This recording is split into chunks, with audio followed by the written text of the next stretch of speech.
David Zritsky for the Bond Experience. Welcome back. All right, I'm off on another trip, and it seemed like the perfect time to review another Grams 28 item. This time, it is the Stealth backpack. Yes, they had seen my EDC carry review of their city bag, which I'm also bringing, but I needed something a little bit larger, a little bit more grandiose and substantiating, and it would just need to hold more. It would go with me on hikes and through cities and to events. And the city bag is great, but it's just a little bit too slight. So they sent me this. It's the Stealth backpack, and I'm gonna put it through its paces as only James Bond possibly could in the heart of London. Let's do this.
Well, I am back from my adventure, and well, we got to talk about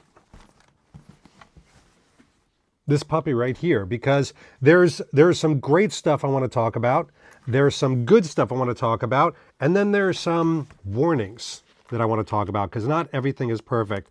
First of all, I've got to tell you a couple things that are about vanity. Imagine on my channel talking about vanity. I received so many compliments of this bag, the color of the blue. Even Danielle and Ellis absolutely loved it, but other people, strangers sometimes, they love the look of it, they love the shape, they love the pebbled Italian leather. Everything about it received compliments. And yes, I loved the look of this as I traveled through. So we have to talk about that, because you want something as a Bond fan that's going to look good. You know, that whole part of stealthiness and things like that is part of the James Bond allure, but there was so much more. There were some things that I've got to talk about that were phenomenal with this pack. First of all, in my many travels, and you could tell by the pictures, I use this for everything, not just carting things back and forth between airports, but as I went around London, I used this. To go to events, I use this. I use this for hiking. We'll get to that in a second. But I will say one of the best features was this simple zipper. The fact that these tabs were huge, but more importantly, you see this zipper right here? This has a rubber bumper, a rubber bumper baby bumper. No, just a bumper, because I could put my hands in there, and look at how simple this is. My hand is not getting ripped apart. That is a big deal, because typically speaking, with some things, which I'll show you in a moment, zippers can rip my hand apart, and when you're jumping in very quickly, this could be the perfect backpack to do that. When you have to grab and go, when you're traveling, you don't want to elongate the moment to grab things. Like passports, it was a simple click, and then I could get my passports. And then everything from my passports to lip balm and everything was in this easy pocket. If I had a slightly distrusted area, which I did while I was out, I would put my passport in here. But look at this. You got the bumpers, and you got this secret stash that actually sits behind your back. So you have to, almost like a PPK, go to your back and whip it out. I didn't do that. But you could put your passport and things in the hidden area. But it was this front area that really surprised me. When I was sitting on the plane, for example, I was able to just fold this down, and I had basically an entire desk at my disposal. This was a surprise that I didn't expect. I was able to fold this down and get in the individual pockets, get in all of the different areas. And because even in low lighting of airlines and airplanes, let me just show you this real quick. This orange brightened everything inside. Then I had my nets here, and then for my laptops or things like that, I had this whole back area where I wound up putting my water bottle. Because at first I thought, oh, there's no water bottle here. What am I going to do? Didn't matter. I put my water bottle back there, and there was plenty of room. And by the way, look at the reinforcements here. That's another thing that I really enjoyed. There was no fraying.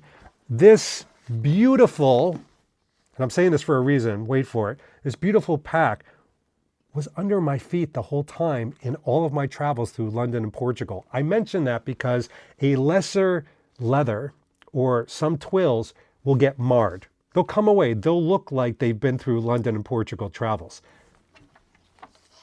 Find the mar. By the way, that would be impressive, except I also took this pack camping. Not camping, David, hiking. In Madeira, Madeira is a place in Portugal. It's a beautiful island that we went to. There is a ridge hike that is unbelievable. A little scary at times. Rough and tumble, you got to wear hikers. And I didn't bring a hiking backpack. This is not a hiking backpack. This, you can tell by this little belly band here, goes on luggage. It goes to your office. You wear it around a city, or going through an airport, or to a Bond event, and it looks gorgeous, and it stays flat. You put it down like this, and it doesn't fall over. It performs beautifully as a luxury backpack, but it's not a hiking backpack. But I decided to wear it hiking, and it was relatively comfortable, mostly because of these pads, and it's well balanced. But this is a nice Italian leather, and I will tell you, this is my very honest moment here. This is not the lightest backpack in the world. Hiking backpacks are ripstop backpacks that are light. They're made to be light. You put your gear in there, and it's not weighing you down. This is already heavy, and then I put gear in there, and this thing weighed a ton. And bad on me, I hiked all day, I hiked all next day, and my lower back, which never hurts, I'm gifted like that, it hurt. Oi, did it hurt? It hurt. So do not use this as a hiking backpack. It is not. Bring a hiking backpack with you if you're going to hike. Ball it up because they're light. Put it in your luggage and save this for the beautification moments. But I really loved this backpack. This backpack was fantastic. It performed really well. So much, in fact, that it made me very curious about upgrading some of my other things. Now, hold on a second. You know very well, I'm not cutting this, that I did a review on the City Pack because I wanted to a pouch that I can bring with me, whatever you want to call it. Indiana Jones wears them, so no wisecracks. They call it a city bag. Sure, I'll call it a city bag too. But this thing, I did a review. You can find the video. Amazing. Again, it's got those nice bumpers. Everything about it is very useful. I wound up using this in London and Portugal. How? Well, I just simply, as you saw by some of my other videos, if I traveled, it fits inside this. And I would pull it out. I would put this with my luggage, and then I would go out into the city and use this for my video stuff or gifts that I was giving away, or James Pond rubber ducks, whatever I had. Maybe a cigar that I was packing. This thing was great. But going towards this company that I've been doing these reviews on, I thought, what if I was consistent?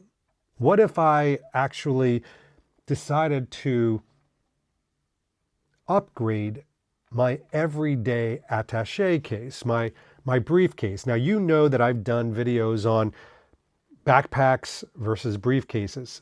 I, as a Bond fan, have made a choice, because life is about choices, to actually use a briefcase for business. I use a briefcase. And even if I go to New York, sometimes I'll bring a briefcase with me. I just think it's more elegant. It's more elevated. It's more James Bond, let's face it. So I talked to this company. I talked to Grams 28, and I said, look, I'd like to review your attaché case, possibly to replace my own. And you know what they said? They said, here's the tracking number. So in a part 2 that's coming up, I'm going to be going over the attaché case and seeing not only is it better than my current attaché case, which I've done a review on already, and I was absolutely gaga over. Is it better, and is it even more James Bond? Is it more a part of who I can be in my life? But you'll have to wait for that. It is going to be part 2. In the meantime, thanks for joining me on this adventure around the backpack. Performed beautifully. Go check it out. Links are below. And this has been David Zaritsky for the Bond Experience. We'll see you all real soon. Take care. Thanks for watching the Bond Experience. If you like what you saw, why don't you subscribe to the channel by clicking this button right here. We'll keep you up on everything new that's happening in the world of Bond. And speaking of something new, here's something new just for you, because we know you so well. Talk to you soon.